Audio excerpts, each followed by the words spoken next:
আপনি জানেন কি ইসলাম ও হিন্দু ধর্ম এই দুটি প্রাচীন ধর্মের মধ্যে এমন কিছু মিল আছে যা জানলে সত্যিই অবাক হবেন। আর কিছু পার্থক্য আছে যা আমাদের না জানলেই নয়। চলুন আজ সেই কথাগুলো জানি।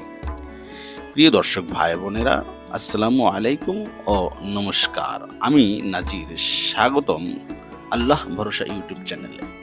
আজকে আমরা জানবো ইসলাম ও হিন্দু ধর্মের এমন কিছু অজানা মিল আর উল্লেখযোগ্য পার্থক্য যা আমাদের ধর্মীয় বোঝাপড়া ও পারস্পরিক শ্রদ্ধাবোধ আরো গভীর করে তুলবে। ভিডিওটি সম্পূর্ণ দেখবেন, কারণ শেষের অংশে থাকবে আমাদের বিশেষ বার্তা।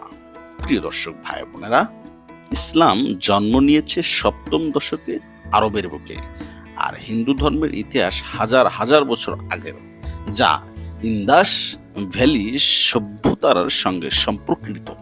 দুটি ভিন্ন সময় ও ভিন্ন প্রেক্ষাপটে জন্ম নিলেও মানব কল্যাণ আর ন্যায় প্রতিষ্ঠাই ছিল মূল লক্ষ্য। প্রিয় দর্শক ভাই বোনরা, দুই ধর্মের